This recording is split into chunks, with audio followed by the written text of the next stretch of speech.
What do you make of Daniel Jones?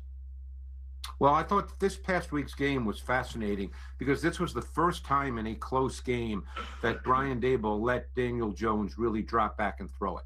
I mean, he had 45 or 46 dropbacks in this game, in a close game. So it wasn't a function of they were behind and they had to throw. And I thought Jones played very, very well this past week. Now, your point is a good one. I don't think he's one of those special guys. He's an executor and a ball distributor. Now, he does have some movement skill, and he can run. He can give you the design run game. He does have some mobility, but you're right, there's no special quality. The issue you face, Colin, and you know this, is quarterbacks don't drop out of the sky.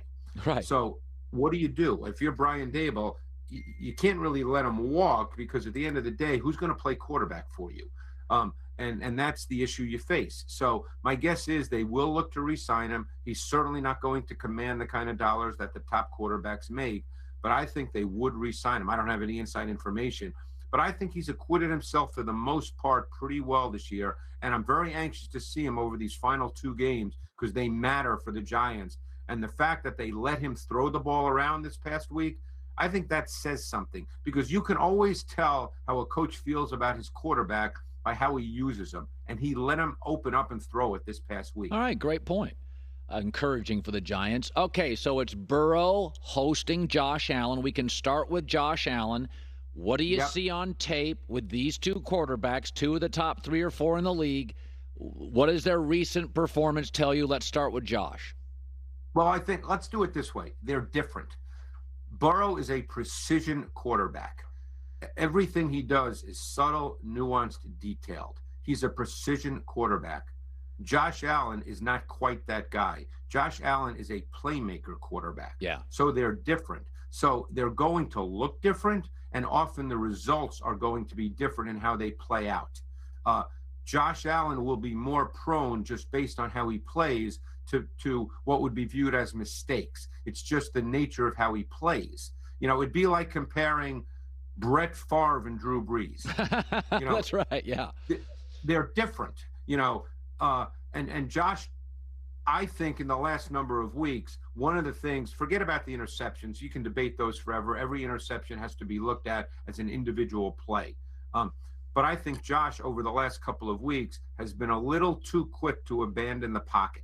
And I think he needs to settle in the pocket and let the offense work and let the pass game work. They've started to incorporate Dawson Knox a little bit more by design, and I think that needs to continue. Okay. Keep in mind, he is not playing behind a real good O-line, and they do not have a really good overall receiving core.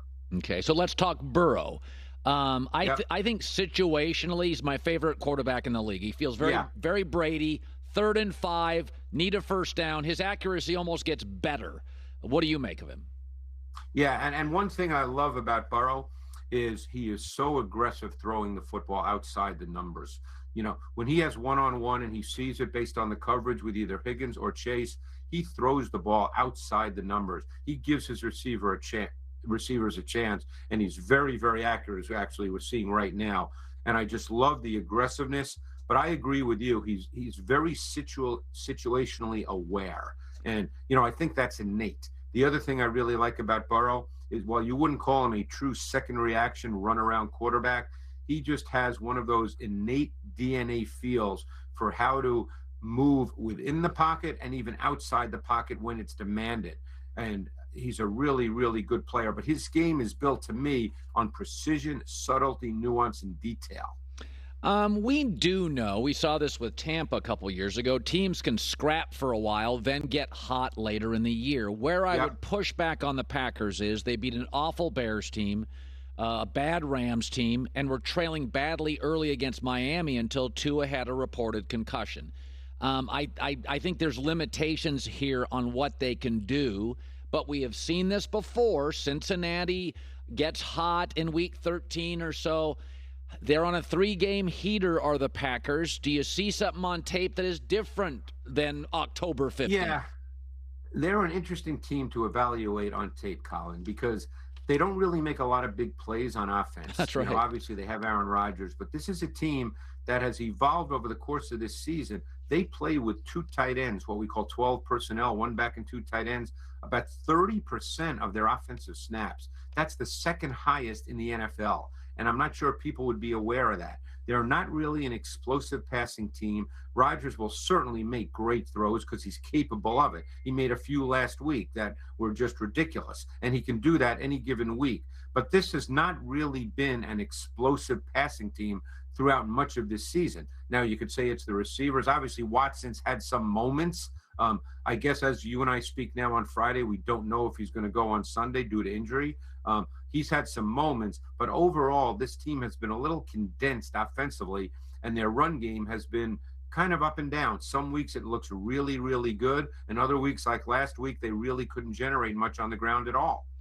Finally, Kirk Cousins. The defense, not Kirk Cousins, is the issue here. But, you've watched a lot of Kirk Cousins. He wins a lot of one-possession games. He is a professional quarterback.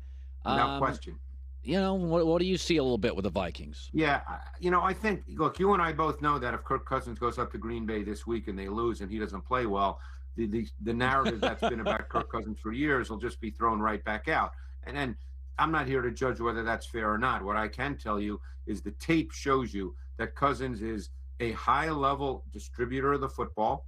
He's tough in the pocket. He knows where to go. He's not really a second reaction player, but he will stand and deliver, and he will take shots. And I guarantee that his O-line and his receivers appreciate that. He's one of those guys that when he ends up retiring, and whether he gets and wins playoff games, who can say? We don't know the answer to that. You're going to look back and say, Kirk Cousins had a pretty darn good career. Yeah. And he's just an efficient player. Every year there's an efficiency to his game. And I think he throws the ball a little better than people probably give him credit for. So your big play of the week includes him and Justin Jefferson, who's a remarkable player. It's really Justin Jefferson, who's about 209 yards away from breaking Calvin Johnson's record. Yeah. The guy's, look, I'll be honest with you. When I watched him coming out of college, I had no idea he was going to be this guy. He kind of reminds me of, believe it or not, is John Stallworth. Think about that for a minute. Sure. But let's get to the big play right now, because this is sort of classic Jefferson. This was a late touchdown, fourth quarter touchdown last week against the Giants. And you're going to see an empty set here. Kirk Cousins is in an empty set. So there's Justin Jefferson is now split. He's the number one receiver to the short side of the field, the boundary side.